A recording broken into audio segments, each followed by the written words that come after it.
welcome back to the DropCast. It is episode 9. We have our guest Cvaire with us today. Talk about some photography and just overall fun stuff. So, yeah, I picked Cvaire's brain quite a bit recently about social media content and stuff like that. So I kind of want to do that again and just kind of talk about just overall everything that you do. First things first, what is your Instagram handle and how do you pronounce it? Because I never know how to do that. I don't know if I even know how to pronounce it, and I've heard other people pronounce it, and I'm like, I kind of like that better. But I usually say Cvaire. It's Cvaire with a V instead of an L, so Cvaire. The first time I tried to do it, I was like, Cvaire. That's what a lot of people say, and I feel like it kind of makes more sense. Where did the V come from? Honestly, I was just trying to get my handle shorter, and I started plugging in different letters and numbers instead of each letter. And I was like, maybe I can find a way to have my name with like one different letter. And I found a couple that worked, but none of them like were pronounceable. Like it would be too many syllables in a row or something weird. And that was the only one that like kind of made sense to me. So I just, it's kind of like, it's one of those things that I've never said out loud, but you just always say in your brain. That's kind of, yeah, it's like a picture in my brain because I know how it looks. Yeah. It's Right. like AOL, Instant Messenger, AIM. Instead of doing an X, you just did a V. Mm-hmm. I Or remember like the it. old gamer profiles where it's Yeah. like capital X, little x. Yep. But for those listening, tell us a little bit about who you are or like what you do specifically, because you do a lot of cool stuff. yeah. So I'm a photographer. I do a lot of restaurant photography lately, like running social media accounts for restaurants, mostly like in the Ann Arbor area. And then I do a little bit of, I guess, the micro influencer stuff. At times it's not my primary focus at all, but I guess I do some of that. And then, I just like a lot of whatever creative thing I'm kind of feeling at the time. Usually it's like photography or social media focused.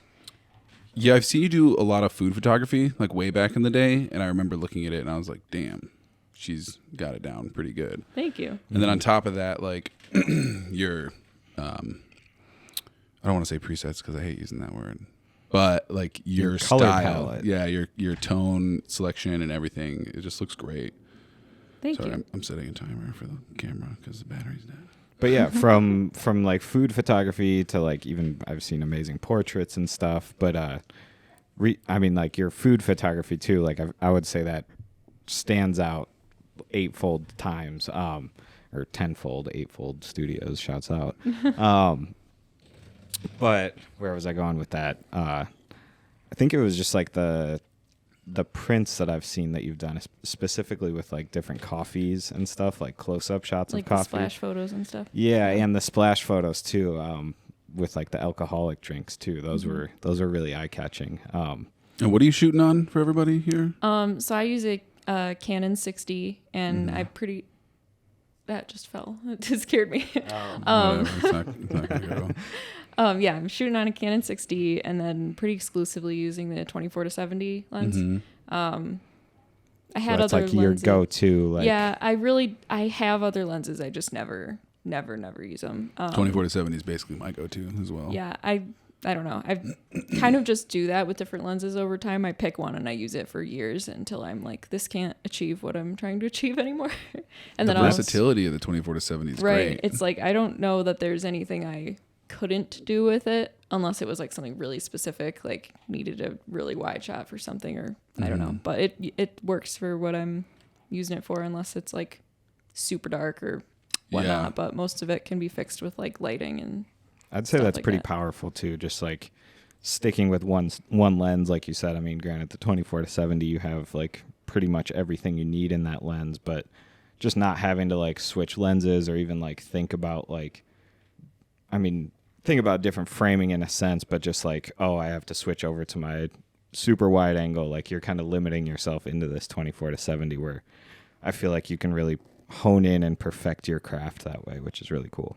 Right. I mean, I see it similarly. Like I had a professor who always was like, whatever camera you have on you, that's the best camera. And so for a lot of people, it's their phone. But I try to at least have like, okay, if it's Step not my above. phone, there's something a little nicer, and it's like the one camera setup that I don't have to worry too much about like switching around and stuff. So Just to be able It to like works. grab and go. yeah, too. not like, that you're it's not- the smallest lens or anything, that it's Right. not that portable at times, but you know, No. yeah. I know what you're talking about. It's funny because like I have the 24-70, and whenever we're doing live events or I'm using my run and gun setup, that's a A7 III with a cage, and then the 24-70. So people always come up to me and they're like, "Oh, you're shooting on a Canon?" Because they see the red ring, and then I just have to explain like, no, it's kind of a Frankenstein rig, but it just like looks so big and bulky. Sometimes I'm just like, "Yep, that's exactly what it is. It's fine." Yeah, speaking of weight too, like with the 24-70 being a bigger lens, I just picked up the 150 to 600 millimeter Sigma, and like I was watching some videos on it before, and people were like, "Oh yeah, traveling with it's like super hard," but like I just recently traveled with it, and like that statement supports it's tenfold. Like it's a beast. It's very heavy, and just like it was very hard to bring anywhere, and the bag space that it took up was just half of the bag, damn near. Yeah. I'm sure. But yeah. it was cool. It's a very specialty lens, but 24-70 again is It's all you primo. need. Yeah, I mean you got your damn near telephoto and your damn near wide, so Yeah. and everything juicy in between. Mm-hmm. Yeah. So before you were even doing a lot of like social media content for other people, social media was kind of your strong suit. I remember. So also, Claire is engaged to one of our old business partners, Andrew Sinelli, who also goes by Tef, and he's now Tef Tattoos. But when I first met you guys, were you guys dating at the time?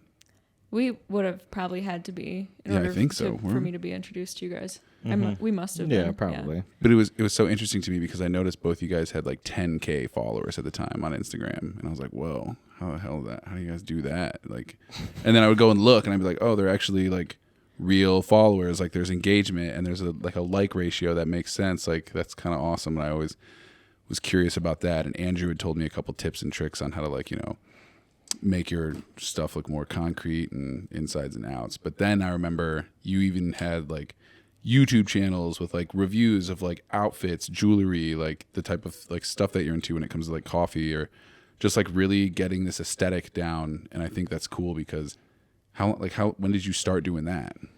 Well, I've been doing YouTube not for super long, at least not like with any sort of formula for very long. Mm-hmm. And it's been forever since I've actually uploaded, although I have some videos like in the queue, but it's, I don't know. I've just been watching YouTube ever since I was like a kid. And I remember like enjoying watching it and wanting to make content, not really knowing how to monetize it or anything like that. And it's not really still monetized at this point, but, I don't know. It's really different, like between the two platforms, like growing a following, I guess. Yeah. And then you also have a TikTok, and I don't remember, is your TikTok like pretty successful or no? I think it's like 2 or 3K, so it's not anything crazy. But I mean, TikTok is a whole new field, honestly. Yeah. Like I haven't even started. it's so weird the stuff that does well on TikTok at times. Like sometimes I'll be like, this one's gonna do great, and I get like 2 views on it, and then you post feel a like you're video s- doing you're, like- nothing, and it's like 200,000 views for no reason. And Yeah, I feel like you're almost- put into like a raffle, if you will, and they like just like put you on the For You page or something, Right. and, like blast you up. Like, TikTok? definitely. yeah, I mean, because like you're saying, like you'll post a really cool video, and then you'll post a video of you picking up dog shit, Right. whatever, Literally. and yeah. it'll blow up. Like, just doesn't even Yeah. matter. So it's weird. It's hit or miss.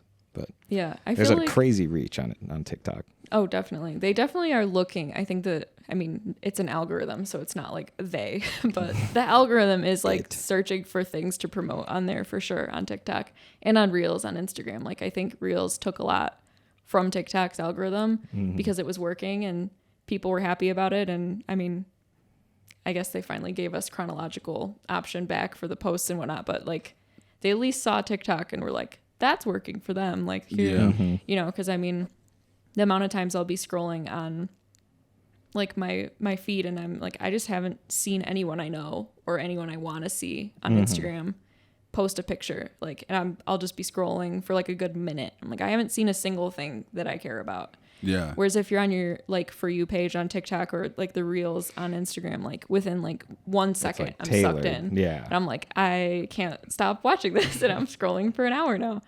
Yeah, TikTok is fun. Didn't that Yeah. just happen to you where like it wrongly like accused you? Yeah, okay, we could get into that. So there is this guy on TikTok named like Tucker or something draws, and it's an autistic guy who's like in his 30s, and his parents or whatever, they'll make him draw pieces of paper that viewers will send in, and it'll be like an elephant with a gold tooth, or like this like a zebra with a scarf. And the guy will have 2 pencils or pens, and he'll just from top to bottom just start drawing this thing, and they'll be like cartoon, like comic book characters instantly. And Like with both hands at the same time. Yep. Oh, That's and, cool. Yeah, and it's just interesting to me because it's like he does it so well, and it's like if I were to draw a tiger, it would look like a 3-year-old draw it. This guy draws it; it looks like it should be in like a Sunday Comics. But then something weird happened where TikTok picked up my algorithm and then just started shoving me like all these special needs parents, and I was like, Oh no, it wasn't Yeah. that. I was like, why is this happening? I thought it happened with right wing stuff. Oh, that also happened too, and that's You're just getting that's a weird thing too. I have no idea what's going on with my algorithms, bro. Because like the right wing stuff happened. Like I started getting stuff for like Ben Shapiro on Snapchat and like all this other shit, and I'm like, this is not for me. Like, what did I click on at one point that like just was like, there he goes, let's get him, like shove it toward him. I'm like, does that mean like there's some sort of like election, like midterms and stuff like that? They're just going to dump money to people who like are left leaning to try to convince them to go the other direction, or what? But weird I stuff. don't know. Yeah. I mean, maybe honestly the algorithms are tuned a little too sensitively or something, because sometimes I'm like, this thing listens to me. Like this is Oh, they're this is totally insane. listening to you. Well, yeah, but also like really like it's thinking what I'm thinking like before I say it, you know. Mhm. Oh yeah, And like I'm sure everybody's Scary. felt that way at times, like with most social definitely. media. I mean, Instagram's gotten me a couple of times with like jewelry and little things like that, but I just know that they know what I want. Did you say Instagram switched back to like the Yeah, in so order it hasn't post? it hasn't officially switched back for everybody like mandatory. Oh, yours is though? But you can change the settings now, I believe. Like it has the Oh, option. You can interesting. choose like popular feeds or popular posts first, or like chronological again. And I'm not sure if it's for everyone. It might just be rolling out now to test it and see if people actually like it. Like they've been asking for it forever, and maybe they're just like, we'll see if it actually works. They're also tailoring But- a lot more towards video now too, which is Yeah. pretty cool. As opposed to like a couple years ago or like last year when you'd post a video, it would just get buried. So I think Reels and all that stuff has a good Yeah. part in that too. Well, I so. noticed they removed the IGTV tab Oh really? for a lot of people. I don't know Interesting. for everyone, but It's crazy too, because in my messages, like I couldn't react. Like I could still only give the heart, and everybody was like, clapping or like giving sad faces and stuff. And I was like, yo, how the fuck can you guys do that? Because I can't do that. And then just the other night, it switched like overnight. So it's like, weird how they roll it out only for some people, and it's not even like it's them trying to designated- tweak it. Yeah. Like figure out what's working, what's not working. Then that data gets sent back to like the algorithm team, and then they forever continue to tweak. Like, oh, this worked a little bit, or this didn't work with this demographic. So let's just keep. We keep Right. talking like the algorithm is a person. It's a Right. group. It is. It's a group so of people. intelligent though that we can't like. I It can't knows picture us. it otherwise. Like as a computer, like it feels more like a person at times. And so I just picture it as like the big Tron thing, just like ooh. Yeah. it's like a neon light that's glowing, and you have to Yeah. approach it and be like, "Almighty algorithm." exactly. But one thing that you said, Trey, in that last sentence is you were like, videos are doing a lot better on Instagram now, and that's actually like more than it was like 3 weeks ago now. I called Claire and we spent at least like almost 45 minutes talking about that stuff, because I know you have a lot of experience for shooting for bars and restaurants and doing all that other stuff. And one of the things that happened during COVID, and like before COVID, me and Trey would always try to pitch to bars and restaurants, and that was really not working out that well, just because restaurants are always doing fine. Like people are always want food. Yeah. People are always going to go to the bar, so they don't really need to advertise. But then when COVID hit, it's completely switched. So now people who didn't need to advertise now have to advertise. So now they're coming to us, and the things that we wanted to do, we can actually do, but I was having trouble like pricing it out. Like, it really comes down to like price per post. Does it do this? Like, is it that, or is it this, or how do we do it? Do we do it hourly? we figured out it's basically doesn't change at all. Like it's still a day rate.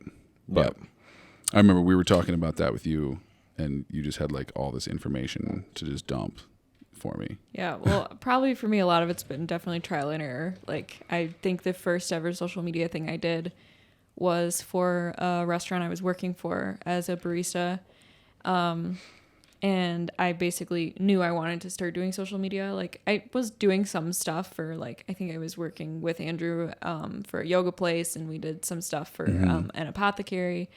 And it kind of just, like, fizzled out for one reason or another, like, probably because of just, like, you know, the like businesses are doing fine anyways without this. Oh God, without social media, it's where my hand is sitting.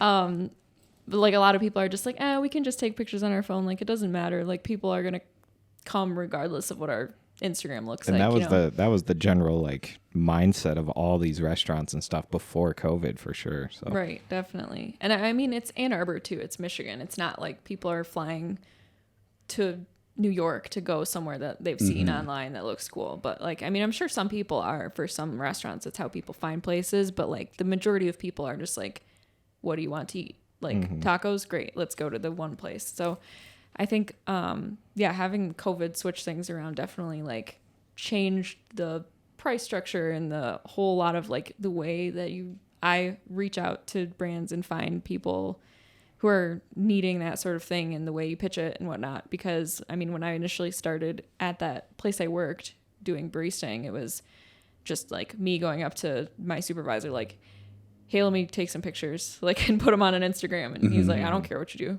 do. And so I was just like doing that for fun, you know, and I eventually was like, maybe I'll bring my big camera in for this, you know? And then did a little more of that. And I took a lot of inspiration from like the Brooklyn coffee shops I was seeing, like that had the really aesthetic page. Like a lot of them were just Instagram photos, but they were like placed really intentionally and definitely like curating a feed and whatnot and making the restaurant look like it had like this vibe that you could really predict moving forward and stuff. So I drew a lot of just like inspiration from that. And I was like, there's not really anything in Ann Arbor or like Ypsi or this area of Michigan that I can think of off the top of my head that I'm like, that's a really cool like Instagram restaurant that I want to check out, you know? And that was my goal with it, is to make a cool quote Instagram restaurant. Because it's those trendy looking spaces that when they're captured really well get pumped into the algorithm because people react to it much better than just an actual photo from an iPhone or something. Right. And I'd say too, that brings up like from one of our very first podcasts, kind of that idea of just like picking a style like that you really appreciate or really like and just trying to emulate that and like strive towards something of that nature. And then in result, you're kind of finding your own style and it'll tweak and change from like what that original insight was. But like, I feel like that's just super valuable in like finding your own style, you know? So. Right. Definitely. And it has like grown and evolved a lot from like the first, like, let me sit down on my break and like grab some pictures of the coffee I happen to order, to now like coming in and reserving a time and a spot at a table and like, here are the dishes that are new this week and set up your lights and whatever. It's like definitely took a long time to get there, for me at least. And explaining that to the business owner always seems like they never understand. Or it's like, yeah, just come in, not at rush. Let's do it at lunch and stuff. And it's like, if you want this done right, or do you want it done fast and like out of your way, or like how do you want it done? Because we're gonna have to take some time aside to do it. You're gonna have to make the food. Right. And it's hard too, because it's like you have to think about scheduling the like head chef at the time that I'm gonna be there. Otherwise it's like a random cook is preparing it, and if the chef sees the pictures later and it's bad, it's on me. It's like, why weren't there pickles on that burger visible? Like I didn't know there were supposed to be pickles on the burger. Like eventually, like when working for a restaurant, you like notice stuff like when I was first starting out, I had no idea of stuff like that. But now it's like I'll notice there's a fingerprint on that dish. Like I need napkins and I need this, and like this side of the dish looks darker than the other. It's not going to look appetizing. Like stuff that I had never thought of, because I never shot food ever until like that first let me try this thing with my phone at the place I worked. But over like, I don't know how many years, like 2 or 3 years I've probably been taking food pictures now. It's been very like, now I can much more quickly notice like oh, like that fork looks gross. Like this, Yeah. like stuff that I like as a person dining wouldn't think to care about. Like there are like sweat marks all over the glass. Like it's Yeah. normal food stuff, but then like, you know, I Food don't know. photography and videography, it just like is a whole nother level from like spraying glycerin on stuff to get a nice like Mist on the side of the glass or something. or whatever that may be of just touching up the food and subject, like has to be pristine. Right. And I've never sprayed glycerin or like done anything to make the food inedible. Usually like the places I work for, like bring in a model or two, they can eat the food when it's done. That's like their payment or whatever. And it's not like actual model. Like I would pay actual models, but it's just like a friend or two are like, yeah, I'm down for free food, you know? But like, you know, at a certain point, yeah, like I have to move really quickly because of that. And so like, I can't imagine with video, like that you would not be able to move that quick. Like even sometimes I'm like, I'm so sorry, I need another one because it didn't falling happen apart. in time. Yeah. So Are you working with strobe lighting and stuff too with these shoots, or? So I'm not currently, because at least the place I'm working for right now has me come in, not always during rush, but they're pretty busy all the time. And so I have a little, like, it's not a flash, but it's just like a mounted light on my camera, but it doesn't require my camera to function. Like you can take it off and hold it, but it's pretty small. It's like the size of a cell phone, but it's very powerful. So I have that now that I use most of the time on most of the shoots that I go, just because it's so portable. Like, again, like the stuff you have on you, like I don't like to pull up like every week to the restaurant I'm photographing with like a suitcase. Yeah. So I just have like my bag, and I usually go with Andrew and we eat the food together, you know, because they all know us there, and we just come every week and he helps me hold the light if I need to and whatnot. But I have brought in like a ring light before just to like make the glasses look nicer and stuff. Like for the splash pictures, I try and have like an extra light for that and schedule it like a time they're not open or whatnot is I think what I usually tend to do. Because those harsh lights on the glasses sometimes just never work out. You can not get that reflection where you need it to be. I can see a ring light would do a pretty good job of that. Yeah, with the ring light, and then I put my little like camera size or phone size light behind it for like a, what is that word? Key light? Rim. Yeah. There you go. For a Yeah. You want like huge diffused lighting for lighting glass when you can, for sure. But you and Andrew kind of are this cool like dynamic duo of creative beasts, if you will. I remember hearing this story. I don't know if you want to touch on this or add to this, but when you guys went down to California and just kind of like were there and like just got some gigs on like some local like shops and stuff. Like, do you mind? I never heard that story. What? Yeah, Did you guys just walk up to people and be like, "Yo, we're in town"? Not I heard exactly. it too. I mean, that kind of was the vibe, but that wasn't how we did it exactly. Like we knew, like it was when Andrew was doing more video stuff. Yeah. And he had been saying like, honestly, I mean, and we had been dating maybe like 3-5 months or something like that. So we had like, things were fairly serious, and we knew that we were interested in each other and we're looking down the road. And he had said like, you know, I might have to move to like LA sometime, like if I get really serious into it, like who knows, like if Drop and whoever I'm working with, like LA is kind of where stuff happens for video usually, a lot of times. So it's a possibility that I may end up there, need to be there. And I was like, okay, like that would be cool if we like tried to get a client base out there, because right now it's just right here, you know. And like, you know, the gig here and there every once in a while will be out of town, but like if we could start like putting down some roots. So our plan with that was just send out a ton of emails and try and find places that needed like people to do photography and videography and that sort of stuff. And we kind of focused on restaurants because that was like what I was just starting to do. And Andrew was doing the same for a little bit as well, you know, helping me with that stuff too. And doing his own as well. So we just kind of like emailed like, I don't even know how many emails we sent, probably like in the hundreds, like a lot. That's what it intense. is too. It's Yeah. like sending out those 100 emails and getting those 99 no's, but that Right. one yes could And I be think we that ended up yes getting that- 1, maybe 2 yeses. So I think it was 2, but the 1 didn't end up being anything. And, you know, so we got like a gig there where we took some photos for a restaurant. And they were super nice. Like, I think they've since since I last checked, they had a like rebrand, so they don't even have the same name anymore. I'm not sure their name right now. Okay. But they, they still, I've seen them post some of the photos still and whatnot. And it was when we were like starting out. It's stuff that I look at now and I'm like, I probably wouldn't repost that because I'm not super proud of it anymore. Like I feel like I could do better now. But it was like a cool, like, okay, like we went to LA. I mean, you like, guys took the evolution. initiative. I mean, you guys knew that there was a potential of like being out in LA.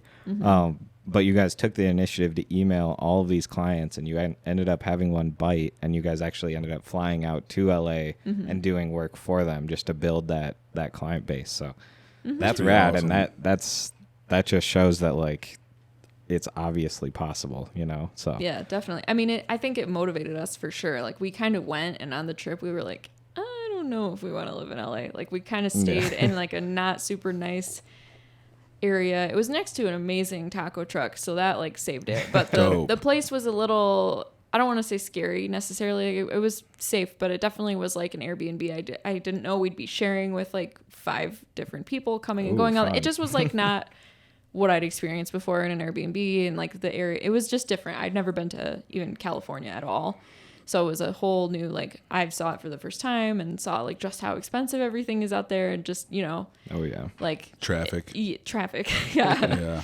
Like I didn't even like, I don't get car sick, but like just the nausea all the time in the car, stopping and going. It was a whole, you definitely, it was like an immersive experience besides just like, we're doing a job and we're leaving. Like we went and saw the sights and stuff too.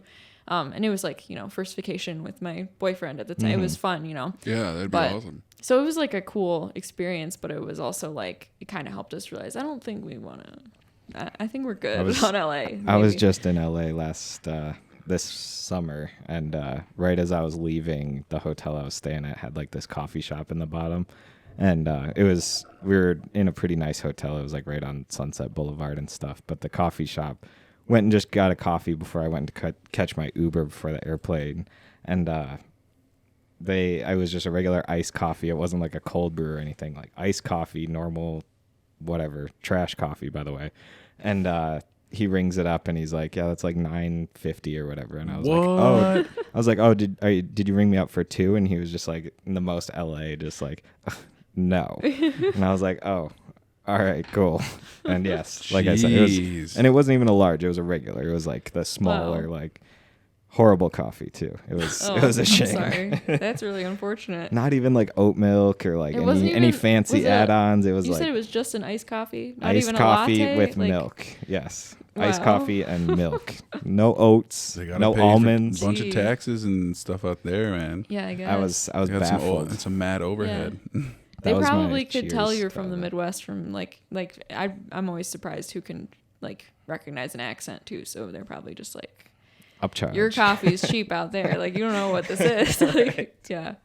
Yeah. Well, I mean, for my defense too, the lady behind me was making up 2 coffees. So, but I was blown away at that price. Yeah, that's $6. I'll take it. I won't complain. But like, and that's still a lot for a regular ass what coffee. in the LA bullshit is this? And then just threw it back. No. Hopped in the Uber real quick and just never to be seen again. There better be like sparkles in the drink for $9. Like I don't know, or like a mocha with all the. I'm telling you, man, it's just overhead. It's just overhead. That's how much cost of living is out there. Yeah. It is crazy, yeah. I mean, you have to be living with roommates and stuff out there if you're going to be living out there. I mean, you really have to want to live out there too. And go out there with a plan too. We've mentioned this before on the podcast. Like so many people go out to LA in hopes to find a plan when like you really have to like already have something, a connection out there waiting or a job opportunity. Right. And I think we recognized that pretty quickly with like, wow, only one person got back to us. And also it wasn't a recurring thing. Like there was just like a cool, good. Sure, help me Thanks out, for visiting. Bye. Like, so it was like a really cool experience. And I think it did help us realize like, it worked. So what if we just did that in like Detroit and like locally, like that would work too probably. And it'd be like, it was tricky because we're coming this weekend. We have 3 days to do it, Yeah. If those days didn't work for people out there, it's like, sorry, but whereas, if we start reaching out in the same way locally, like there's I think a greater opportunity and like a bigger chance, and that they'll like have heard of you from someone too. Like just the odds of like being able to have someone back you up that you're reliable, and like that sort of stuff is a lot easier. Like, yeah, and the connections you'll make like through each one of those too. Right, like exactly. Their cousin also runs a shop or whatever, For sure, yeah. Have you ever thought about making a food Instagram? I've thought about it, but I don't have one currently, just because I feel like I save that for my website, and it might be a smart idea to do, but I'm running so many Instagrams right now that I know it just like. How many Instagrams are you running? Well, I have one for my cat, and I have one for my personal, and then I've got my photography page, and then I'm You've running got your a interior restaurant space. one, and then the space, yeah, and like there's old ones on there. Like I can't get rid of them for some reason. How The many blast accounts can you places- have? Weird. I don't know, because it will like boot a couple off and then add some random old ones, and It's like, always been a glitch like that it's for super me weird. too. So yeah. it just stresses me out at a certain point. At a certain point, I have to put my foot down and be like, I can't do any more Instagram. Like no more Jeez, Instagram. I only have So- 3 Instagrams. How do you kind of manage that from, like you said, you manage a restaurant's Instagram and stuff, so like for those of you that don't know, like how do you, like, are you devoting like 3 hours a week or like 1 hour a week? Like, are you actually doing engagement with this Instagram or page as well, or just like posting on it daily or whatever that may be? Yeah, so it kind of depends on, first of all, the plan that I come up with the like business. A lot of them are just like, I really don't need much, like literally just to look professional and not like, just a bunch of text posts on our page. Like we want some pictures of our stuff, and we want it worded professionally, and that's like a lot of times all people need. And usually with that, I recommend like at the very least posting every other day for restaurants. Like it's not the same for like every single business. Like some people need to post twice a day or once a day for it to remain relevant. But I feel like for restaurants, the sweet spot tends to be once a day to every other day. So, is that at a specific time? I would assume like dinner time, or do you want people to see it before dinner time? I mean, honestly, since Instagram isn't chronological anymore, I would say that time doesn't really have a relevance that much anymore. Really? I mean, as it's bringing, I don't know now with the changes, that the algorithm is having now, it might not matter, but like I haven't really noticed a difference like between the places and you can see your like your stats and whatnot on a business page, and I just really haven't. I don't know. I try to not post at 3 a.m, but also like I've posted at 7 a.m. and I've posted at 5 p.m. and they both do the same. It takes like a couple days usually to get like the full, like everyone saw it. But yeah, I haven't noticed a difference in like posting time wise, but usually. That's crazy. For me, it definitely makes a difference. Really? Yeah. Like if I post like at 3 compared to 5, like I see it night and day. I don't know. It's just coincidental when things are hot and then they're not, but who knows? So are you also like going through and like engaging like an actual profile with these restaurants as well? I like to. I mean, if they are like, obviously it costs a little more because that is a lot more time. But I usually recommend it. Like I would say, like, if you can afford to pay me for that much time, then I would it would help a lot because I mean, I've done it for places before, and it's like I've seen like the growth a lot more like steady, with that sort of stuff. And in that situation, I'd be usually like at night before bed, I would just sit in bed for an hour on my phone and doing that, like, and that's more than just like responding to the comments we get. It would be like looking at other similar restaurants, like maybe on the same street or like that have the same type of food, and like looking at who follows them, and just like, I don't know, it wouldn't be like spamming them with comments or anything like that. It's more just like interacting with that profile as well, and like, I don't know, like creating like actual real like conversations. And yeah, like a lot of people have did, like when I was running that first account, like I would just comment on like random people who, it was an umbrella company that had a few restaurants, and so I would between the restaurants kind of like be able to weave interact and them, whatnot. Yeah. And a lot of people would be like, oh, like I love this one restaurant. I didn't know that was like the same company as this one. And so a lot of times we'd get a lot of, and they each were targeted at a different demographic of people, like different age group. And so it would be interesting because there'd be someone following, one restaurant that was more of an older age group, but it'd be a younger person. And I would be able to kind of direct them to the like trendy coffee shop one, and they'd be all excited, and I'd even see them in the next week sometimes, like, you know, and instead of like being like, you should follow us, it would just be like, I'll like their picture and be like, go blue or whatever, you know, like it in, you know, on game day or something.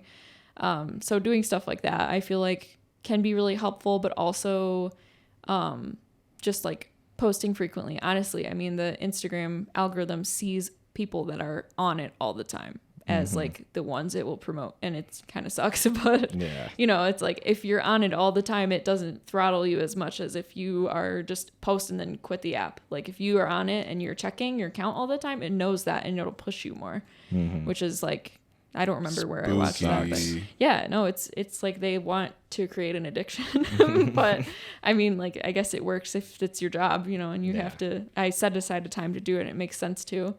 It's tricky to transfer that over to like personal Instagram and whatnot. It becomes, I mean, I don't have a personal Instagram, so it's just kind of like bled in between the two. I mean, I don't post too much outside of like photography and stuff, but that whole just when to stop like self-promoting or Drop.Creative promoting and like just bleeding over to just like mindlessly scrolling, it's like gotta put this down. Well, it's tricky, and you'll log in to do one thing. It's like, I need to send this DM to this client, and you get hooked in yourself. All of a sudden I'm like, I've been looking at like trench coats for 30 minutes. Like, what happened? And that's what I've said in the past, where it's like, if I haven't posted anything in a while, like, why do I even have that app?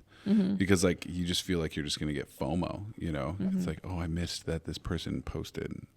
Well, like, and that's like with TikTok and stuff, that's just like social media crack. It's just like content, where it's like, I feel like it does something. It's hardwiring our brains slowly but surely. It's interesting too, because in my opinion, TikTok is definitely higher quality content than Instagram. It is, but it's like, it's just crack in the sense, I mean, it's all just scrolling, but like, well, it's so hyper specific. Everything on it is so hyper specific, but also repetitive, and like, I don't want to say regurgitated, but like, they literally use popular sound bites over and over and over again for like 10 or 15 seconds, but they're all so different and hyper specific. Like, a lot of people do just literally copy exactly what the video is, but then it's like there's people who have their niche, and like when I post on TikTok, I'll find something funny in a slightly different niche than mine, and I'm like, that would fit for my thing. Like, I'll just change it a little, you know.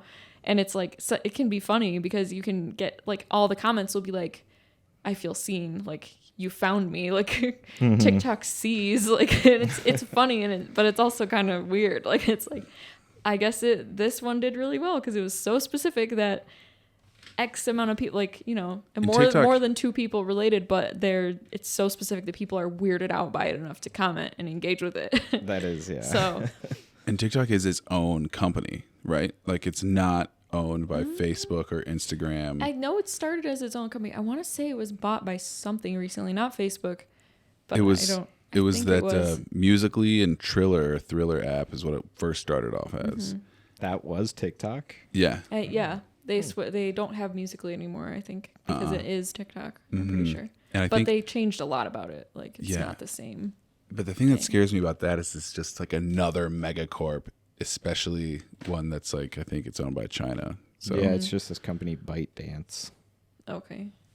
Yeah. Is it an American company or no?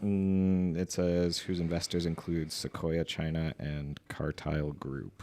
Yeah, see, that's scary to me because now there's Chinese just companies, like another country. And like, if America wasn't scary enough as it is, then we have these American mega companies, and now we've got like other scary countries with other scary mega companies all on our phones and harvesting our data. It's like, yeah, they got their own algorithms, harvesting their own, that's and what I'm selling saying. their own data. Yeah. Just wait until those algorithms, like Trey, like what you said, there's just like this little light LED, like, all powerful algorithm. The algorithms will start like battling against each other. Oh my gosh, there'll be different gods. And the algorithm can start Oh, to. geez. The algorithm can predict the future. It's gonna happen. Oh wow, it honestly Like in feels Don't like Look Up. it does sometimes.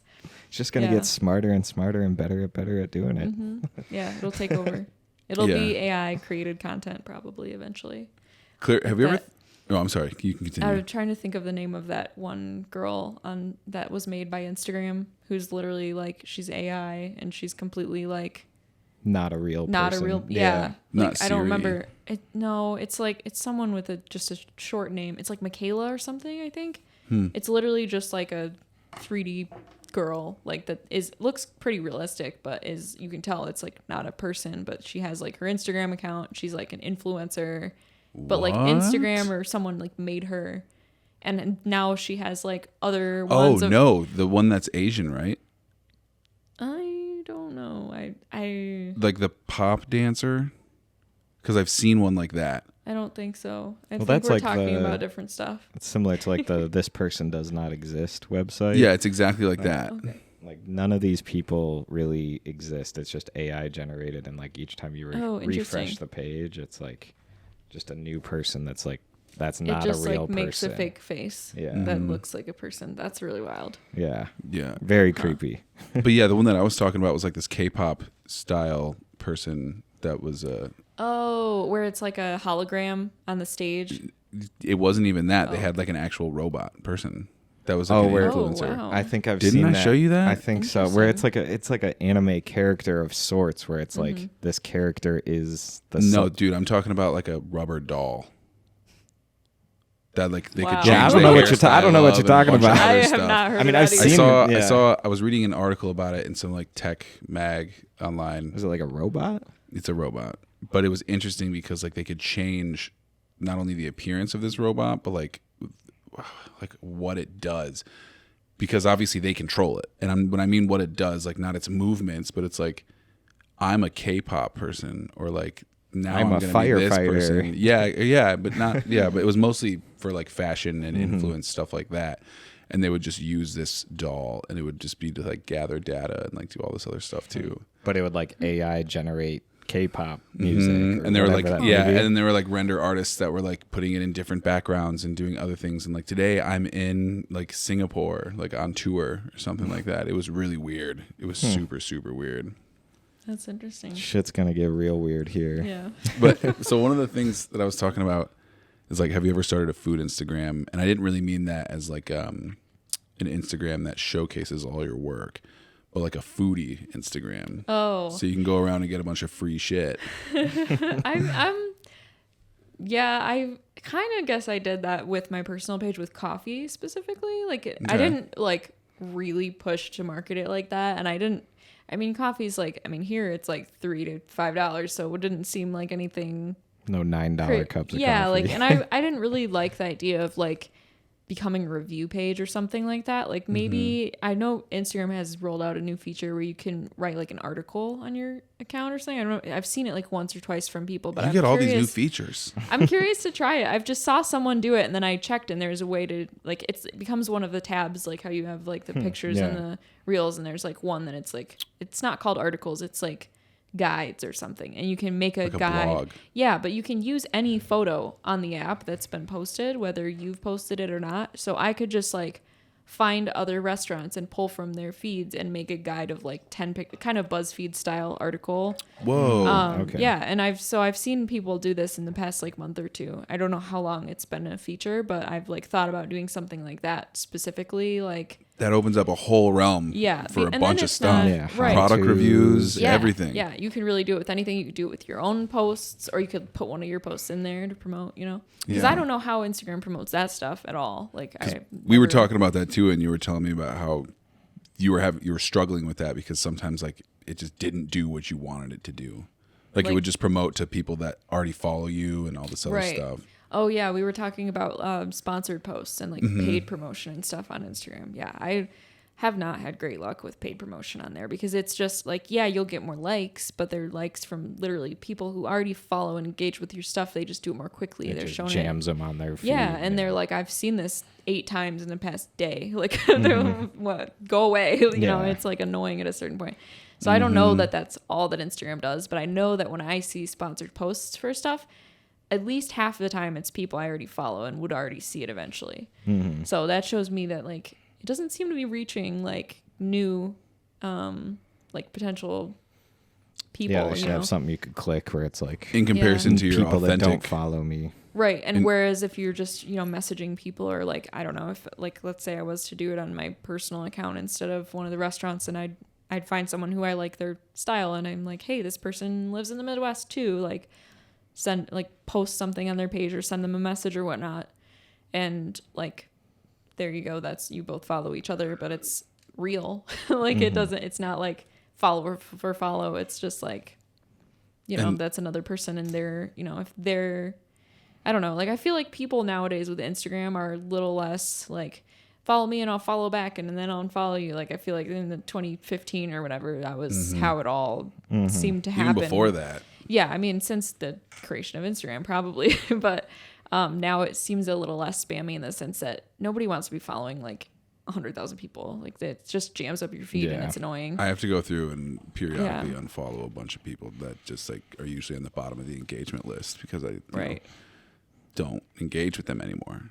So, but then there are people that you're like, oh wait, like I see you like every day, you're a close friend, but like I just don't ever click on your stories or anything, and or they don't post ever. Stuff, yeah. So then it's like, you post twice a year, I'm probably not going to follow you. But then I feel bad because I can't see what my friend in like North Carolina is doing. You know what I mean? So but also that ratio, you just it's weird too. We're all guilty of it. You guys ever have it where like you look at someone's page every day, like you go out of your way to look at it, but it still doesn't promote it for you? Like, there's some people, like influencers and a couple friends, who I have to specifically type their name in like every day, like a couple times a day to check. And it never, like, I never see, like, they'll have stories, like, posted, like, 8 or 9, but they're not on my, like, so front you're saying of the Instagram's page. just not giving that Yeah, to you. if it was TikTok, they'd be like, oh, you like that person? Here you go. Like, here's 20 of their videos in your feed. In a row. Yeah. Whereas Instagram is, like, you gotta work for it. A little slow. Like, Right. Beyond the whole entire food stuff, I mean, so a more background is we've also worked with Cvaire on other stuff. Like, we just this summer shot a wedding, which is really nice because like you being the photographer and then us doing video over your shoulder. Like, the really one wedding that we did. Oh yeah, Trey Was has that the to one? make sure to let everybody know. I was just listening to one of your podcast episodes where you're talking about the one wedding, and I was like, really? Like, was that the one? We've shot a bunch of other weddings. Okay. No, yeah, we've shot multiple weddings. Trey just hates it. I don't like. He doesn't want people to weddings. think of him as a wedding Good videographer. to know. We won't ask you anymore. He's embarrassed. I'll do it. I'm not embarrassed. It's just like there's just limited creativity in them. Yeah. They're just kind of, they are what they are. Yeah, they all are kind of the same. Dealing hand on with like bridezillas and momzillas are always a joy. So. The wedding that we all did together though was totally fine. Mm-hmm. I think that one we went all by knew super smooth. Mm-hmm. That's partially why the reason why I was down to do that is because I knew the bride and everything too. So it was like beautiful day. The clouds are in the sky. It wasn't too hot. It wasn't too cold. It was great. But what I was saying is like Cvaire also works with a lot of people and models too. And not only did we shoot that wedding with Cvaire, but we've also had her in the past on set doing like BTS photos and other things like that. And they're like, I've also talked about it myself, is I personally hate working with models and I have no idea how to do it. And it's just like an awkward thing for me. And that's obviously why I just photograph the earth instead. But when I've seen you just like walk in and you'll just immediately step in and you're like, okay, cool. What's up? I'm Cvaire. Like, you look great. This is great. Put your knee like this or put your arm like this or this. And I'm just like watching like, she's doing that so easily. Like, it's like clockwork. Like, how do you do it?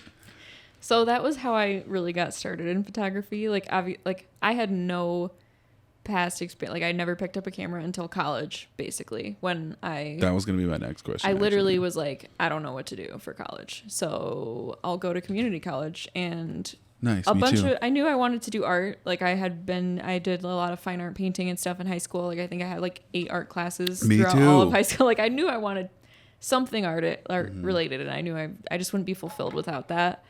And I was thinking, like, I guess I could go somewhere and do painting. Like, was trying to think of, like, I should be a little smart about it and think about what will continue to make me money. Like, what can I use skills for moving forward? Like, what will the future look like 5 years from now? And it seemed like photography made sense in that way, to me at least. You know, I know it, and not in a, like, get rich, do photography type of way, but like I won't be probably always starving for sure. Like, for, doing what you love. Right. And I'll be able to get camera equipment and learn a skill, and it seems like, from there, if I want to do something else similar, like at least I'll have those that I can use, and I knew, like, I'd been watching YouTube videos forever. I knew, like, it'd be cool to have equipment to be able to do that, and this would be a good it really was a high schooler's mindset, I think. Do you think your YouTube background also really helped influence that whole entire content oriented decision? It probably is backwards from what you're thinking. Like, I really, YouTube is, like, I guess more supplemental to me. Like, I really just am like, I'm bored.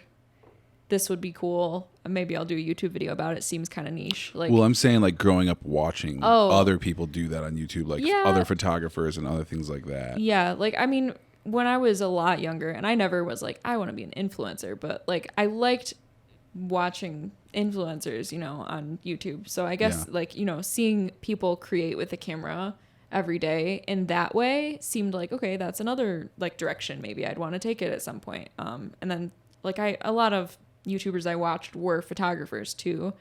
I remember Andrew Kearns was one that I watched a lot, and he did a lot of like nature and stuff with models and stuff in like Washington, Oregon area.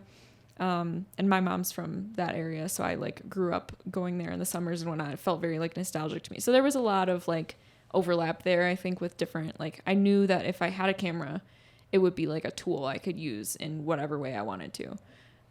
But what interested me at first the most was like working with models. And it like, I mean, it was kind of a wake up call in my first like class at WCC was literally like, I think I don't know if you know, Don Worthman was one of my professors. He probably was the one I credit most of my like actual learning to. Like, he was a really good professor, like knew a lot, like very knowledgeable about like gear and lighting. You just listen to him talk. Yeah, and he's like excited about it too always. Like it was like fun and engaging, and it wasn't like a lecture, ever. And he like, taught me a lot about studios. So, like, I knew nothing about photography, and I took other classes there, and some of them just felt like your really basic art class where everyone, like, it's super easy for everyone, and you don't really learn anything. As a person who didn't know anything, I really appreciated like that the classes from Don were hard. Yeah, Don for me, was they very were critical. really difficult. Yeah. And I didn't think like photography school would be hard, but it was, because of that. And I know like my first couple classes I had with him, first of all, learning all of the camera settings and like ISO and like how it works with aperture and everything. Like, to me, it felt like so much math, and like it took me probably a good year or two to even what are all these get fractions down. Yeah, it was just like there's so much there. But after that, then he was all about like posing and literally all the micro way that you have to hold your hand so it, quote, doesn't look like a chunk of meat. Like he had all these ways that he phrased it that it just kind of, for me, made sense. I was like, oh yeah, like you have to have all the fingers showing, and you have to make sure it's at an angle that it's gonna, like, there should be multiple, right? Like you can't, you have to crop the photo at a certain point so that you're not like at a joint or something weird. Like, so he had a lot of very specific, like, do this, not that, exact things. And then if you did it wrong in critique, he'd be like, I told you. Yeah, like, this is wrong. And I'd be like, oh, I see it now. Yes. Like, so I feel like everyone in his class learned pretty quickly, like, do this, don't do that. And like with people, at least, and he had all these other things. But for me, like, it was the people I was interested in photographing. So I feel like that helped me to know, at least if someone sat in front of the camera and did something with their hands that was wrong, I could at least be like, oh no, like, switch them this way, because it worked when I did it last time. Yeah, I didn't get slammed in critique for it. So you just have Don on your shoulder every single time you're shooting. Like, so don't. Right, when I'm with like models and stuff, if they ever ask me that question about like, how do you know so quickly? I'm like, I just hear him like yelling. Like, not that he yelled, but like I just hear him in critique being like, Dad. Like, he does have a very stern voice. He's like, you don't want to. And I just would remember like the certain things I did wrong at once, not to do again, and find creative solutions to change here and there. Yeah, I guess I just had an epiphany. Maybe the reason I suck working with models is because I don't do it ever. So I've like have no experience doing it, and just like kind of going into the field and then trying to do it isn't going to work out the best unless you've had a lot of experience. So like doing it in a school setting would be a great way to learn, so to say. And then also having Don, you can't really go wrong there. Right. Which you went through like some of the photo program. Like I've gone through the whole program, but did you go through any of the like, the only class I had with Don advanced studio? specifically? No. The only class I went with Don was lighting, and that was because it was required for my graduation. But other than that, he was my boss too at one point, and then the advanced studio, I didn't do any of that stuff. Gotcha. Yeah. No. I mean, it's cool. It's tight. Yeah. I dig it.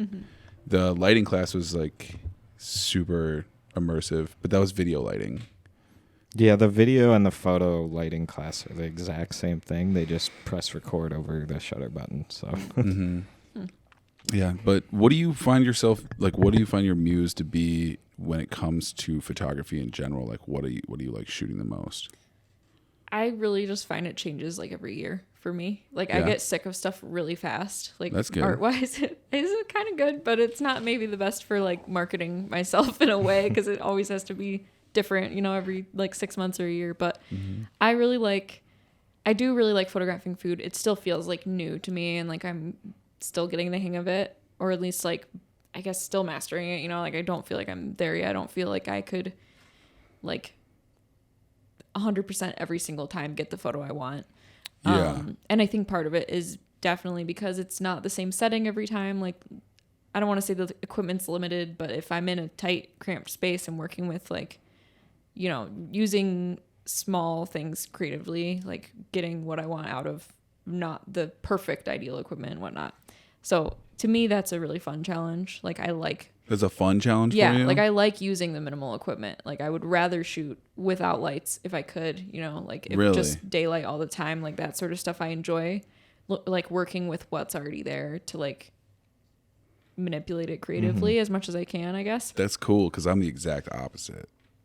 It's like when it's just like, all right, let's get a bunch of lights in here. We can dim down if we need to. Put some diffusion over it. We can move them around if we need to. But doing it without it, I'm just like, all right, this is going to be a headache. I'm not saying it's not a challenge. It's very challenging, but I definitely don't have fun with it. Yeah, for me, it's kind of the other way around. Like if you start me in just with like a blank canvas, it's kind of like, this is for us. Like that, we have a lot of work to do here, like to build it, you know, into what we want it to be. Whereas I feel like I'd rather start with stuff and like take it away, you know, like start. And I think that's kind of what moved me away from like the painting and whatnot. You start with an empty canvas and you have to fully create every single piece of it. Whereas with like photography, the way I do photography, at least I've enjoyed that like you're given these like objects or things or people and you have to like manipulate what's already there to like make it look the way you want, but not just look like you're looking at it and, you know, like make it look cooler or something. So there's some appreciation in that for sure. That's cool. Yeah, that's a cool way to approach it, you know, because I feel like a lot of people take that approach to where, or the blank canvas approach to where they want to like build in, but then like modifying your existing tools and what you have is. I feel like the reason I don't like that challenge is because I feel like if I go back into the editing bay and something's still not the way that I like it because I didn't successfully complete that challenge, so to speak, then I get really disappointed and I could have been like, I could have just planned this better. You know what I mean? But I mean, I guess it's just one of those artistic swings that like, if you have control of it like that, then you're good. Yeah. And it takes a lot of time too. Like I feel like also I worked with editing software before I worked with any camera equipment. So for me, in my head, I mean, people joke like at weddings, they're like, can you just Photoshop me into the thing? And a lot of times I do. Like really? I hate to like publicly say that because I feel like now it's going to be like, maybe people will hear this and be asking even more. That's all another the time. charge. But, you got to be like, all right, well, that's right. But I like really like doing that stuff. Like if I would like make, I think they were called manipulations or whatever. Yeah. Like back when it was like Pixlr or Picnic instead of Lightroom, you know, when I was like in high school and earlier. And I would literally be like, I'm going to, like this is talking way back, I'm going to paste a unicorn onto this volcano. Like, you know what I mean? And I would enjoy it. But then as I did that for years, you know, with it really crappy, like, oh no, it refreshed and I lost everything. Like over time, you know, getting better at it and stuff, it really was like fun for me. And so now it kind of feels like it's like a puzzle in some ways. Like, okay, like why does it still not look real? Why does it look fake and photoshopped? Like, gotta fix the lighting, and you gotta like, so thinking about that sort of stuff too, like, is fun for me. So anything that I'm like, oh no, I didn't do it right, a lot of it at times I can be like, well, I'll just Photoshop this in and I'll Photoshop that and Fix like it in post. Yeah, to me it's like kind of feels like bringing the fine art painting into photography in a way. Okay. And so I still get to be able to use that, but it's not like my hand is sore all the time from painting 24/7. Like I'm not starting from nothing. Like it still is like I'm drawing on the photo sort of, but like No, I different definitely way. get that same appreciation. Like when you're doing some crazy masking and stuff in Photoshop, you can get that little appreciation for drawing. Because I can't draw on paper for crap. I mean, I shouldn't say I can't. I'm just very bad at it. So, And it's like when it comes to Photoshop, like it's kind of what I'm diving into with these landscapes things that I want to push farther is kind of making them like a little more trippy. But I went to a wedding this summer and there was a huge falling out in the bridal party post wedding.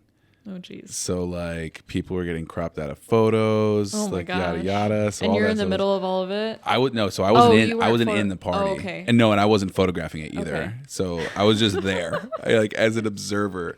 I was like, oh man, this sucks. Like I'm curious what these photos are going to turn out like. And then they got posted, and this place was like a country club where I assume that the like country club had preferred vendors, so like you couldn't just hire your own team. It was like a box you had to check off, or you could. Maybe they just checked off the box, but they just like took the crop tool. It was like slice, and then the photo was like smacked together, gosh. and I was like, "What?" Like content aware fill that barn door and just. I have didn't all think like, it was gonna turn out like that. But when I first saw it, I was like, "Oh, that's why that's like that." Because there's just a hard slice right down the middle, and like you can still see like some elbows from like the disappearing person in the photos man. and stuff. And I was like, "Jeez." That's fun. So they could have used somebody like you, that's for sure, who like would have taken it and been like, "Yes, I can do this." Yeah, Get some nice it's feathers fun for me. going, Like I don't like to content do it aware on like 50 photos in a row per se, like Yeah. because somebody forgot to take their sunglasses off or something. Like doing it all the time, like You over. can take someone's sunglasses off. They're not gonna have their own eyes. I know, right? They're not gonna have They're the not same gonna have eyes. their Well, own eyes. it Holy depends. smokes! I want to see a photo of that. Pull that up. Well, it depends on if Well, it's just a bunch of blending on some Yeah, different yeah, eyes yeah. that you I find. get it. I'd use that program that you just showed me on your phone that makes a random person. And Yeah, just there you plug go. some of those eyes in there, so no one's like, "Are those my eyes on that person?" I would probably, honestly, now I'm like actually trying to think of a real solution to that. I would probably try and find a photo of that person without the sunglasses on, And then just take it. Yeah, and then hope the lighting's similar, Just and if it's not, put a lot of time into fixing kinda it. tweak Yeah, it, right. get The it perspective tool and like the angle you're shooting at, and like Skew and make it distort look that. like it's 12 p.m. like how all the other photos were taken and whatnot, and like little eye light in his eye. yeah. I remember I think in Don's class we used to have to do stuff like that.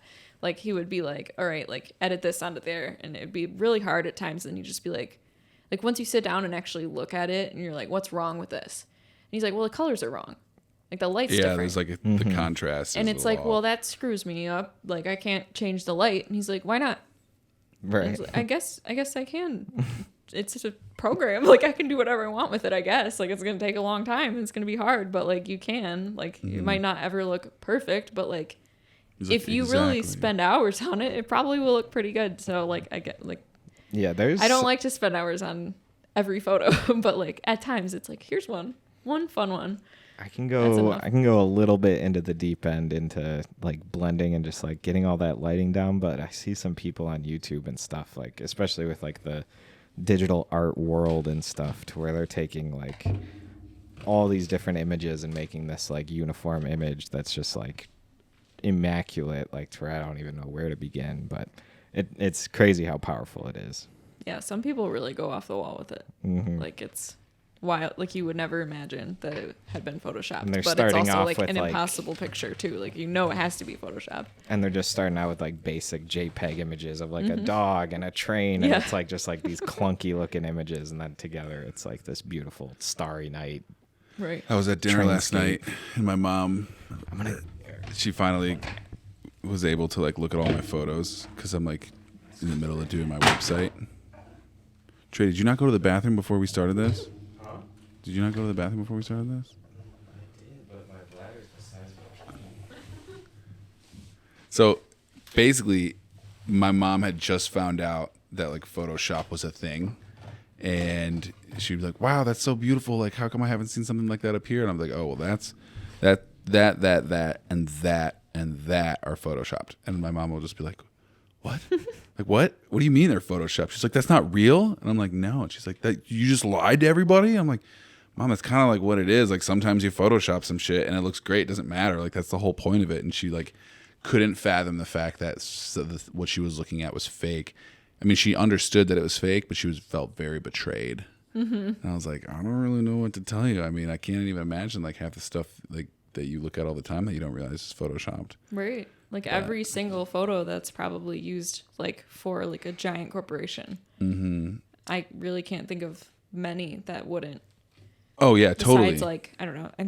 First thing that comes to my head is like Airy Real, not photoshopped, because it literally they say that they're not photoshopped. Who's but that? Is that like it's like a lingerie company. Like they don't Photoshop women's bodies or something. That's but good. like there's other like things like that where it's like we don't Photoshop people. Like the people are real and stuff. Mm-hmm. But like I can't. I mean, even things like Pepsi, like anyone.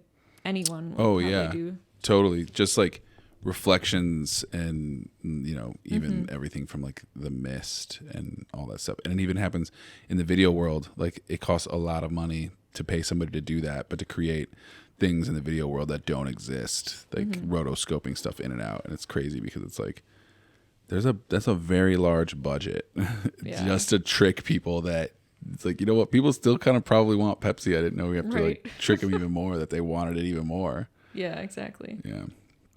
But yeah, what else have you been up to? I mean, I know that you got your side gig right now, but like when it comes to like your photography and everything, like what's your next step? Like what have you been doing lately with that? Well. Oh yeah, we'll let Trey back in. Are you gonna move the tattoos? Am I gonna move? Yeah, photographing tattoos. Well, I've done a little bit of like just taking pictures at the shop and whatnot. And by the shop I mean Andrew's, where Andrew works. Just to like, I don't know, for their social media and whatnot, I guess, and like not as a job, but just like I'll take photos for you guys if you want to tattoo me. Like, how many tattoos do you have now? I saw a picture the other day that you uploaded, and I was like, "Holy shit, that is like a lot now." I don't know the number off the top of my head. More than 20? Yeah, I did. That's actually one of the videos that I filmed recently that I'm gonna upload soon at some point. So I did count them in that. I've gotten 2 more since then, and I filmed it last month.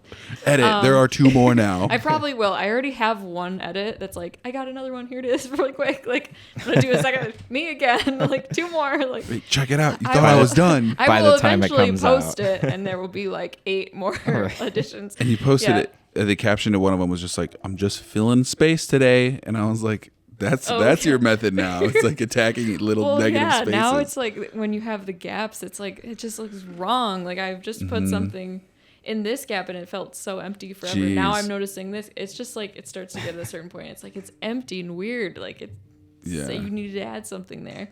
But yeah, I probably won't ever get to the point where I'm like photographing tattoos like exclusively. I think it, like back to that, I get bored really fast. Like I would probably just want to do other stuff. You sound already bored of it. I mean, I would rather photograph like people and their facial expressions, or like, I don't know, I feel like food is a little different. Like you can really do a lot of different stuff with it, whereas like photographing tattoos is more like you're photographing somebody else's art. Yeah, you know? right. You're kind of documenting somebody else's art. Way more documentation work, which is cool. And like photographing someone with all their tattoos. Yeah, that's kind of what I was thinking of, like people of New York, but like tatted up people. Like, right. You know, like that yeah, type of It'd be a cool like coffee table book. Yeah, and I think that is a cool idea. For like a coffee or for like a tattoo shop, you know, like a or just even a year in shop. review or something. Or people with tattoos and coffee in their pictures. with the latte. Yeah. With their $9 iced coffees. Yeah. No, that'd be cool. But yeah, probably tattoos isn't the direction I'll be going. I get people asking me sometimes if I'm gonna start tattooing, and I'm like, why? No. Have you ever tattooed? No. Like messing around with Andrew's gun? No. He's joked about it before. Like maybe one day I'll do a little. You gotta just do. face. Yeah, I was I gonna don't say really you gotta do want like a little to. smiley face on him or but something. it's like it's just having seen him go, because I like watched him go through the whole process of like starting to draw and then starting. And he went through that moving. thing quick too. Like He did fairly quick. He did he a advanced pretty fast. whole paradigm shift for his Paradigm. paradigm shift. Just into the whole tattoo world, which was really cool, and it's cool to see him like expand and grow at the rate that he is in the field. So It's so funny because at the beginning of this podcast, you were talking about Andrew, like, I might have to move to LA because the videos, this is what I do. And then 2 days ago, maybe it was last night, Andrew sent me a screenshot of somebody reaching out to him for a music video. And he was like, do you want this? And I was like, no, dude, you should take it. He was like, fuck no, dude. And he's like, I'm not touching video with a 10-foot pole anymore. I was like, okay, well, I really appreciate you, like, recommending us and stuff, but we're not doing it either. Yeah. at least that. Yeah. He still gets people asking, and it's usually the same people, at least from what he's told me. He hasn't told me a lot of it, but I know he does sometimes. He'll mention it here and there, and it's like, didn't that person just say that a week ago to you? Like, Oh, geez. do they not understand? Like, persistent. you changed your career. Like, it's just kind of funny. But yeah, no, I know that he still like enjoys video. It's so time consuming, and really like he's trying to specialize in one thing. So He's doing a good takes job. a lot of his time. But I mean, having seen him go through that, it's not that I'm, and because I had come from a fine art background, had thought about tattooing like right before, photography was like, what if I do that, and I didn't end up going that direction for whatever reason. I still love tattoos and think the art of tattooing is really cool. But at the same time, I'm kind of like, I don't know that I'll ever have an interest in actually making tattoos. Like like we've talked about it before, Andrew and I've said like, if anything, maybe I would do like just like, not that I can pick and choose what to do exactly, because you go through an apprenticeship, you have to learn a lot of things. All the different but stuff. What would interest me is like words and lettering, maybe. Like it's not at all like what someone becomes a tattooer to do, you know what I mean? Like that's probably, I wouldn't want to have to do all of what he's doing. Some but of them he's do. pumped about it, and like a lot of artists are like, it's like they live and die for this stuff. So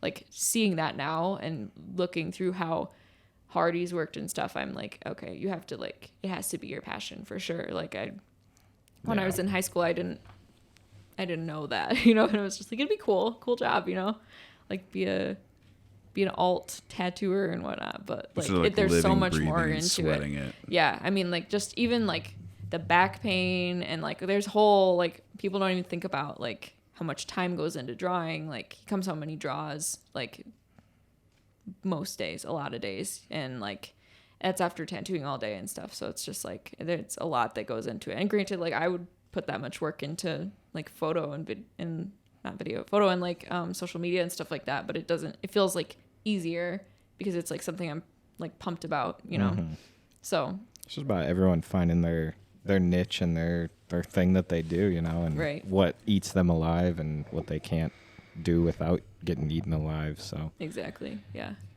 I'm happy for him. That's dope that he's really excelled in that, and it sounds like you're on that path too, and it's dope. Yeah, I miss Andrew. He's always very fun to have around. Yeah, I miss that dude. But I think I interrupted you and we just went on a bunch of tangents about like what's kind of like your next step. Do you know anything? Well, anything else been sticking out lately that you're like, I'm gonna do that? I've been trying to focus more on weddings. I really enjoy weddings, and I don't want to say I like being the only person like doing the photos for the wedding, but I like being at least like somewhat in charge of like coordinating and not like total control, but just like I like finding out exactly what they want and like really trying to deliver like their thing. Cause like I'm engaged now and like have been planning stuff, and it's been definitely tricky to be like, wow, I like everyone has their own vision for this, like from the caterer to like the, photographer to the like floral people and whatnot. Like everybody has a vision, and it's hard without like a dedicated person to like connect it all. And like really like I have like I can tell what this will be like and what that will be like, but how will it all look together? Like yeah, you're it's talking hard about to like envision, you know? And so I feel like that is like a big stress on a lot of people's mind, like when they put all this money into weddings and whatnot. And we're like eloping, so that is like already a lot of stress off. Like it's a lot smaller. Like people are like, whoa, your wedding. And I'm like, it's your literally wedding costs $30,000. It's like, dude, Yeah, we could have no, got a like- washer, a dryer, a car right, payment. we're definitely like we're not the people who are spending all of the money and doing the crazy things. Ridiculous. We're like going camping with our family.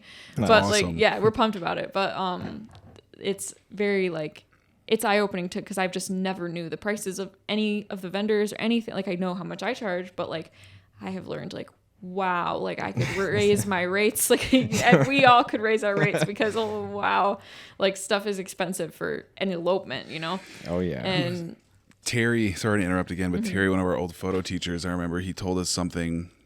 It was like, you know, the classic wedding photographer story where like, oh, this famous wedding photographer walked into the wedding and he asked the groom or the party planner or something like, how much did those flowers cost? And they're like, oh, well, the flowers for everything, I think that was like this many grand. And he was like, okay.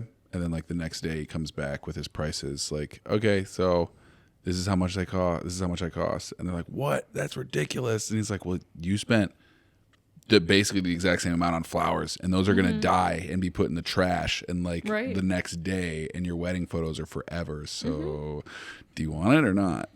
right. And I mean, if you really prioritize your flowers at the end of the day, they're going to be in the photos too. Like Yeah, they're going to be in true. the video too. True. So yeah, that's really wild. Like I had kind of an enlightenment at some point, like when I started out doing weddings and stuff, where I was like, I really need to be charging more for this because it would be me. And then like, I remember going to this one wedding as like a second shooter or a third shooter. And there ended up being like 8 photo and video people at it. And it was in, I want to say it was like Greenfield Village or like somewhere in Dearborn. And it was super fancy. It looked like a palace. Like I don't know the area that well, so I don't remember where it was, but they probably dropped like so much money on it. Like probably the most expensive wedding I've ever attended. And they had like 8 people doing video. They had like so much food there. It was probably like over 500 guests. Like it was just this massive wedding, like where people flew in from like out of the country. Like they've had all their, it was like a 3-day thing too. I wasn't there for 3 days, thank God. Was it an Indian wedding by chance? Yeah, it was. I've done an Indian I've done an wedding. Indian wedding it was too. a whole like Insane. It was a just whole super thing. insane. And I kind of just came into it last minute. I was like one of the last add-on photographers that they hired, I think. And then I was hired through another person who I worked with sometimes. And he like was one of the primary photographers. And he's just like, I just need like a backup person, you know, to like for my own sake, for me to have and to edit the pictures and whatnot so that I know my bases are covered. And I was like, makes sense, cool. I was very new at photography. I think I charged maybe like $200-$300 for like a few hours of coverage. And after getting there and like just realizing how much, and I ended up overhearing, like not in a weird eavesdropping way, but I heard the bride or her mom or someone like writing a check to one of the photographers. Not in a weird and I was, eavesdropping way. yeah, not in a weird You were eavesdropping way, creeping but around I the was corner. completely stalking. Yeah, no, but I think I overheard them like writing a check to one of these vendors or someone, and I was just like, Holy shit. like, they're making how many $1,000 and they're only here half day. Like I just was like, they must be really good. And now I'm realizing like they probably were really good, but also like you have to know your own value and your worth and what your time is worth. Oh yeah. There's And just a wedding upcharge for everything. yeah, but I don't want to charge like thousands and thousands of dollars, and so only like the richest of the rich can afford to pay. Like I want to be able to do like just cool man. rad weddings for cool rad people, you know. Well, one of my And- sister's friends makes over $200K shooting weddings a year. And guess what? She only works during the summer. Probably So- only has like not doing weddings every day. No, she's doing, yeah, like in the summer it's like Yeah. every day. Wow. And then like the edits stack on top of each other and everything like that. But like that's $200K. It's crazy. Yeah, that's wild. I mean, it would be great to make that much money, but I also Yeah. don't want to charge. I don't know. Like I am torn between like raise my rates super high because like I've been doing it this long now and I can, and everyone else is doing it.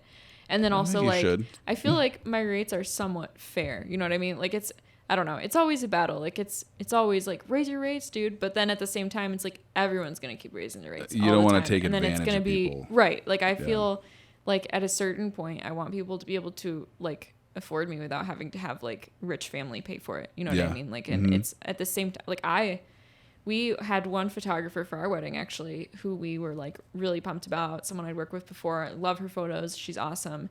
And she told us her rates. And I was just like, wow, that's like more than the whole wedding is going to cost. Like, and jeez. I was like, we were planning to do it 100%. Like we were like, photos are our number one, like priority for this. Like we're saving money in other areas. And I was like, that could be almost like a down payment on something. You know what I was like, Exactly. we can't do that. So we ended up switching and we were going with another friend of ours who like I had actually photographed her wedding and she's like, I'll charge you what you charged me. And I was like, that's super nice of That's you. Like dope. it worked out great. And I love her photos too. And I'm like pumped that she was, you know, excited. Like it all worked out, but I'm just like, it really would suck to like be a person who's getting married and has like X amount of money saved, is like gonna have a house and whatnot, and then like everybody's have to just forget grabbing that at it. yeah, like Or just like can't taking do advantage photos and- because of that. right, or like, can't go to like a photographer they really like. Like I know a lot of people who are like, oh yeah, we just had a student do our pictures and I really regret it. And it is really like, I don't want to be like, it's really sad because students need that like experience too, but it would be cool if everyone be a third could shooter first. right like I feel like a lot of people have to go through that too. But, you know, I do know people who are like, yeah, we tried to save money in our wedding and I regret it, you know. But it's like, at a certain point, what's saving money? Did you pay $200 or did you pay $5,000 and that was budget? Because some of these photographers out here are charging How much so are photographers charging 10 grand? What is, holy shit. like, not everyone. Yeah. Not everyone. But, like, I mean, I had trouble finding someone under I think, 4. yeah, I was for about like to say, 6 hours. I think like 4 or 5. Like would it be was my really rate. hard. And it was like, but- I was looking, it was like the 15th person on my list. You know what I mean? Like I was, Yeah. And at a certain point I was like, I'm going to ask my one friend because I would so much rather have, her photos are so much better. And I'm like, I mean, at a certain point we couldn't pay what our initial photographer was doing. Like we could, but it was like not a good financial move for us. We'd really be setting us back, you know, for like house and like other things. And it just made me think like, at first I was like, really surprised, like, wow, I need to raise my rates like a lot. And then after a little bit I was like, I don't know, just something about it to me now. No, I like, feel you. You're taking the non-super capitalistic evil approach, and I feel like if everybody did that, then we'd have a better world out there. So, especially if you're in a position where like you can do that and then not go hungry, you know, like if you're still like, yo, I'm making an honest living wage and I'm not like fucking these people. So that's dope. Yeah, I think you could do really cool with weddings too, especially because I have seen your style and like how it's very boho, if you will.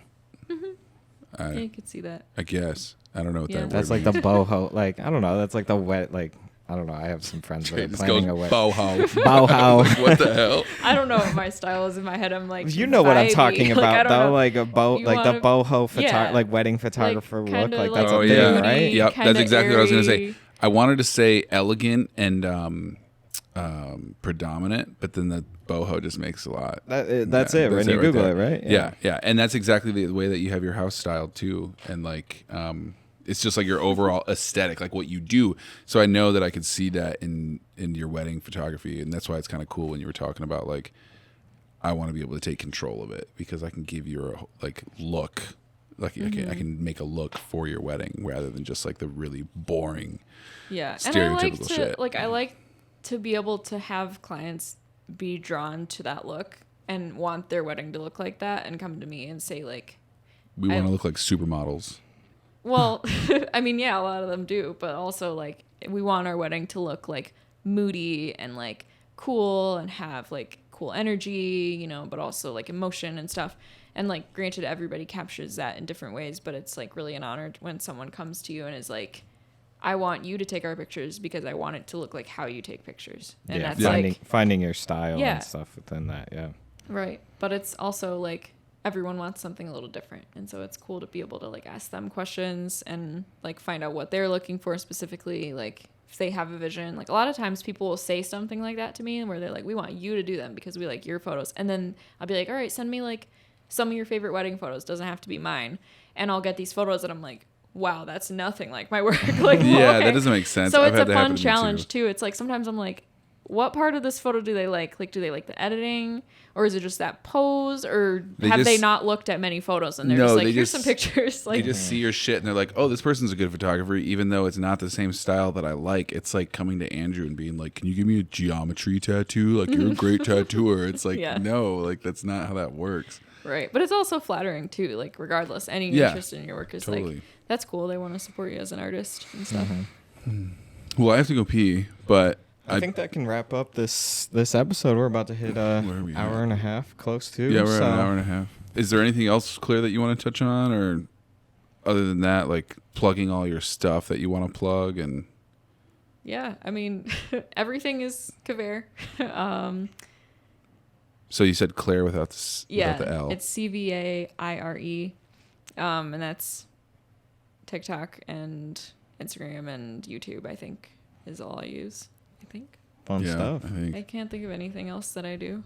Well, just mostly go art find and her. photography. Go find her on there. Maybe hire for a wedding or hire to take some pictures of your food and stuff. And thanks for listening, guys. And we'll see you guys next week. Yeah, thanks for coming in, Claire. Yeah, thank you so much for having me. Yeah. Goodbye.